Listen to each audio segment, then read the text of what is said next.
Hola, buenas tardes, nuestros queridos escuchas. Tenemos a la doctora Catherine Redondo desde Cartagena, Colombia. Nuestra querida amiga Catherine estudió en la Universidad de Cartagena. Como ya mencioné antes, es médico patólogo con especialidad en gerencia y magíster en educación. Para mí es de las mejores patólogas que he conocido en mi vida.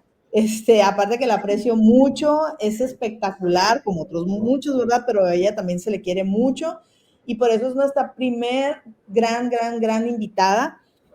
Es el enfoque del patólogo hacia el paciente. Mi querida Catherine, bienvenida. ¿Cómo estás? Hola, bueno, muy bien, muchas gracias por la invitación, Aide. Yo también, digamos, aprecio mucho el grupo, aprecio mucho las actividades que hemos hecho juntos a lo largo de estos años. Y bueno, contenta de que podamos nuevamente compartir por este medio también, aún desde la distancia. Sí, es increíble cómo las redes ya, ¿cuántos años? Muchísimos años. Pues mira, pues para ser ágil eso, porque yo sé que eres una mujer muy ocupada, muchísimas gracias por tu tiempo. ¿Qué es lo que hace el patólogo en el tema de tiroides con un enfoque para que nuestros pacientes puedan entender cuál es tu función ahí? Ok. Bueno, en general, digamos, el médico patólogo es quien se encarga de hacer diagnósticos en las muestras que son extraídas de pacientes. Nuestro papel en la patología tiroidea tiene dos fases, ¿sí? En la patología tiroidea tenemos una fase inicial que es en el estudio del nódulo tiroideo o de un paciente que tenga hallazgos ecográficos sugestivos de alguna neoplasia. Entonces, nuestra intervención inicial es el estudio de esos aspirados, de esas biopsias que ustedes conocerán en el argot como BACAF o punciones. Entonces, inicialmente se hacen esos extendidos o esas punciones o esas laminillas donde se evalúa, digamos, unas características de las células que están en la tiroides. Entonces, el patólogo en esa primera parte hacemos como un diagnóstico general muy cercano a lo que pudiera ser el paciente, a lo que pudiera tener el paciente, y hacemos como una orientación inicial de un diagnóstico aproximado bajo una categoría que se llama Bethesda. Hacemos una categorización, una nomenclatura y le decimos al paciente que más o menos qué lesión puede tener, qué riesgo de malignidad tiene esa lesión y cuál sería la conducta más adecuada que va a tomar el médico con ese resultado. Entonces, digamos que inicialmente somos una piedra angular porque de acuerdo a lo que el patólogo diga en los estudios iniciales, así será el abordaje siguiente.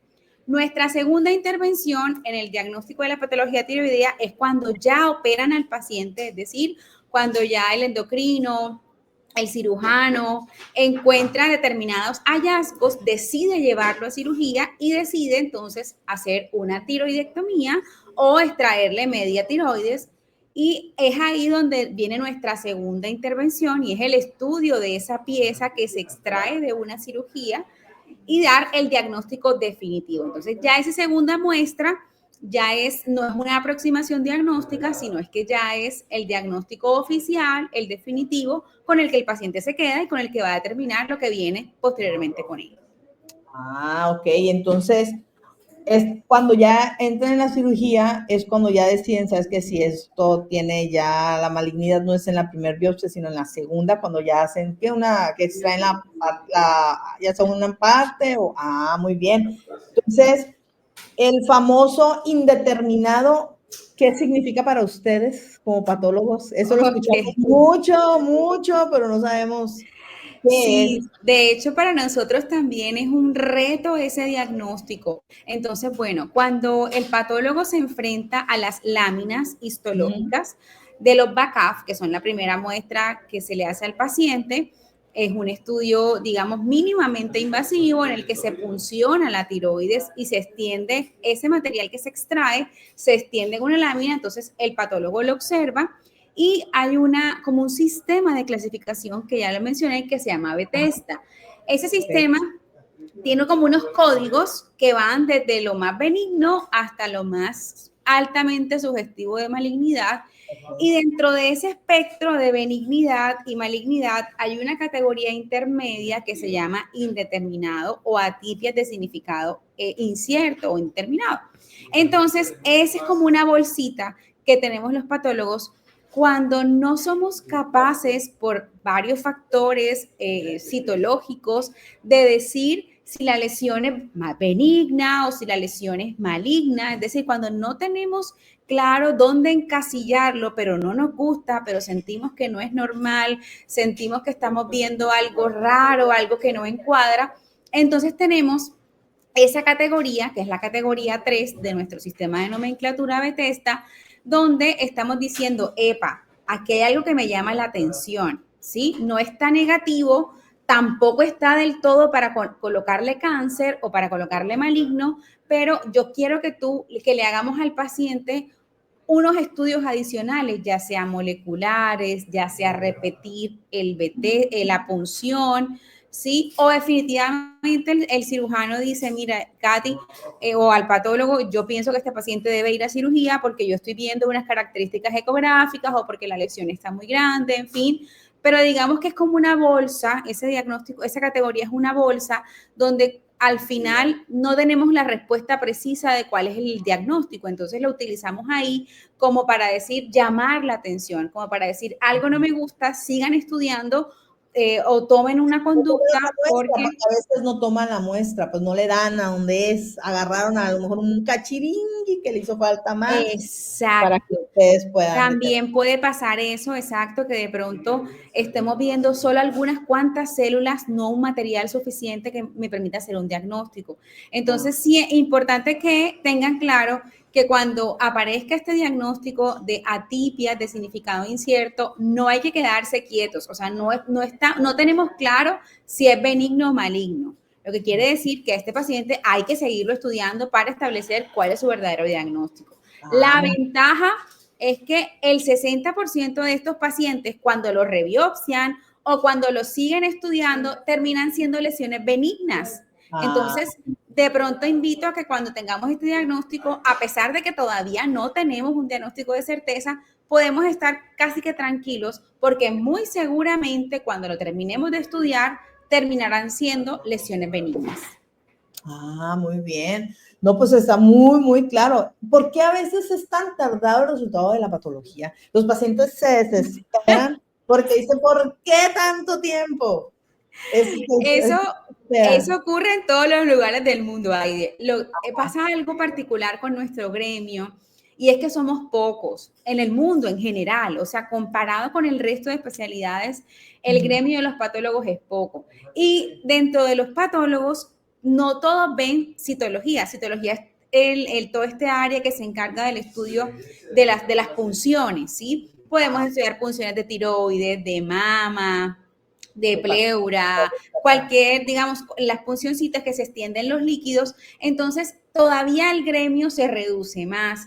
El hecho de que seamos pocos hace que tengamos mucho trabajo en ocasiones, entonces, bueno, el tiempo a veces no alcanza y eso hace que de pronto tardemos un poquito más.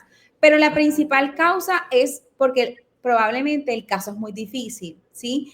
Y digamos que el patólogo tiene la ventaja en que yo puedo mostrarle a mi colega, de pronto, por decir, el radiólogo tiene con la ecografía, a veces no puede porque está ahí con el paciente y tiene que resolverlo. Pero, por ejemplo, el patólogo tiene la opción de que esa plaquita la escaneo y la envío a cualquier parte del mundo, o tengo a mi colega que está aquí al lado mío en otro microscopio y le muestro la lámina, le digo, dime tu opinión, la llevamos a junta, la analizamos con los clínicos, entonces eso puede hacer que tarde un poquito más. O sea, la principal causa de la tardanza es realmente casos que están en estudio que no son fáciles de, digamos, de discriminar o de descifrar o de colocar en una categoría. Y ya, pues, lo segundo, lo que te decía, o sea, que tenemos mucho. Tenemos chamba, nos cotizamos. Bendito Dios. Bendito Dios, qué bueno. Oye, Katy, ¿y qué errores o confusiones comunes quisieras aclarar que tú creas que tiene el paciente esa idea errónea, incluso hasta el clínico, sobre su trabajo de ustedes? Yo escucho a Jorge Villalpando que luego dice, somos la ciencia pura, luego dice, exactamente sí. Bueno, Importante bueno, que confíen en el patólogo que les está emitiendo el diagnóstico. Y para, digamos, tener en cuenta que esto requiere un entrenamiento también. Entonces, cuando alguien reporta patología tiroidea, ya tiene un entrenamiento en esto, que el BACAF, o sea, el estudio inicial es un estudio de aproximación, ¿sí? Y tiene un porcentaje de casos que cumple, pero puede que no termine siendo, cuando lo operen, el diagnóstico que se dio inicialmente. Entonces, tener en cuenta esto, que puede haber discordancia entre el informe de la citología y el informe de la pieza quirúrgica cuando ya operan al paciente. Otra cosa es que para los pacientes es que los nódulos tiroideos son súper frecuentes.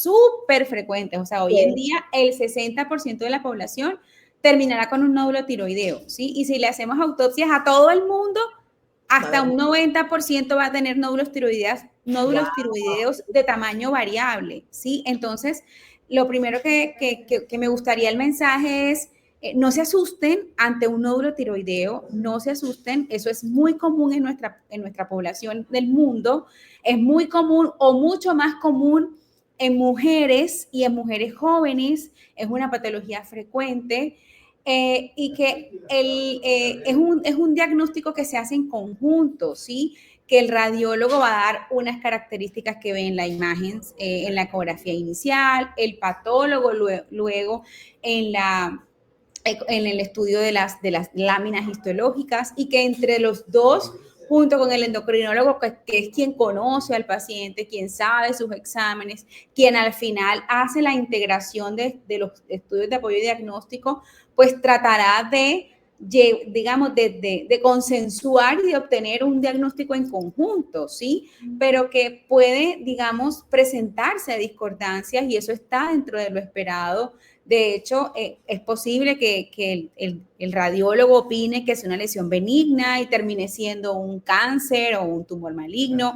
Entonces, eso es, digamos, lo que me gustaría dejar como mensaje, que estén tranquilos, que hoy en día también la patología tiroidea tiene demasiados avances, que no todo es cirugía, ¿sí? Y que cada día están haciendo tratamientos menos invasivos, menos agresivos y menos, digamos, la tiroides es una glándula extremadamente importante, controla el metabolismo de mi cuerpo. Entonces la gente se inquieta porque la gente quiere que lo operen, doctor, pero sáquemela, quíteme toda la tiroides. Y lo ideal es lo contrario, o sea, lo ideal es que cada día estemos haciendo menos cirugías innecesarias, estemos tratando de preservar la mayor cantidad de glándula posible para que seamos capaces de tener una reserva hormonal y nuestro cuerpo se vea lo menos afectado en su metabolismo. Entonces, mi gran mensaje es: estén tranquilos, esto es una patología común, es una patología muy frecuente en la población femenina. Hay algunas cosas que pudieran orientarnos a cuándo de pronto pensar que sea maligno, no voy a entrar en detalles, pero lo importante es que sepan que hoy en día el diagnóstico y el tratamiento de la patología tiroidea está en unos niveles tan avanzados que, digamos, la mortalidad por esta enfermedad realmente es baja. Ok, muy bien. Oye, Katy, ya para cerrar, ¿cómo ves el futuro de la patología tiroidea? Ya ves que ahorita están metiendo la inteligencia artificial hasta en todo. ¿Qué le ves tú ahí? Bueno, Aide, la verdad es que... Súper padrísimo tu equipo que tienes allá. Entonces, a ver, platícanos. La verdad es que yo soy defensora. Hoy en día hay mucha controversia en la integración de la inteligencia artificial en general, no solamente en el campo educativo, sino en general. Y bueno, yo soy defensora porque para el caso de mi área, la patología digital, la telepatología, todo el uso de estas herramientas robóticas nos facilita el trabajo. Y es que no, digamos, la inteligencia artificial no va a reemplazar al ser humano. La inteligencia artificial va a condenar al que no sepa usarla, ¿sí? Entonces, para nosotros en nuestro gremio, la inclusión de escáneres, la inclusión de software que sean capaces de apoyarnos en el diagnóstico, realmente es una pieza clave, Hoy en día tenemos ya software en los cuales yo introduzco la lámina del paciente y él me hace una aproximación del diagnóstico, digamos, más cercano, más factible. Obviamente, eso para mí es un gran apoyo, porque cuando ya a la máquina se le ha enseñado, o sea, a la máquina le ha enseñado un humano, ¿sí? Entonces, cuando yo introduzco una placa a un escáner, a un software, básicamente me está diciendo, mire doctora, estos hallazgos pueden ser a favor de un carcinoma papilar. Ya para mí va a ser más fácil, si yo estoy interpretando esa muestra, pues tener como un consenso. Claridad, así como, sí, un partner, pero pues este es un partner digital. Entonces realmente pienso que en lo que vamos muy bien.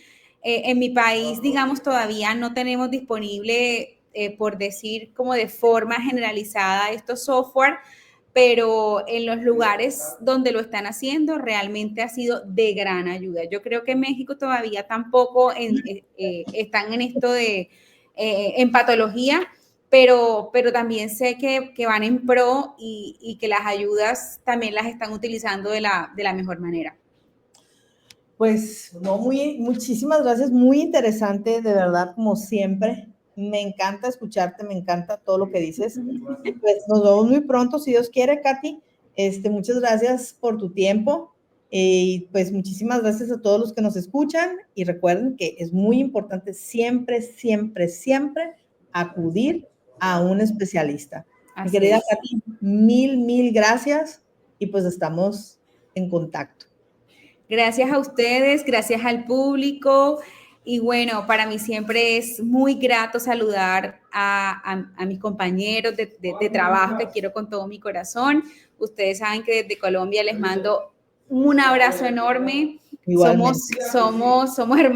Somos hermanos, somos familia.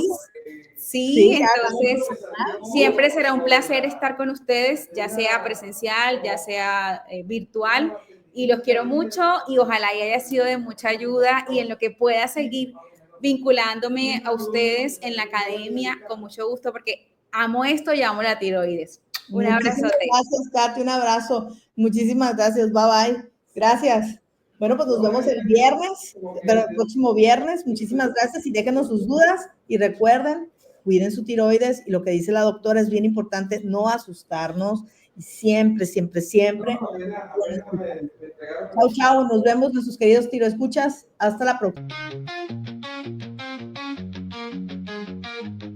La tiroides es pequeña, pero gran su función. Regula tu cuerpo con gran presión. Cuando falla un poco, todo cambia, pero con conocimiento la lucha se gana. Hablemos de tiroides, sin miedo y con amor. Cada síntoma tiene su explicación. Con ciencia y paciencia vamos a sanar, porque tu bienestar es lo principal.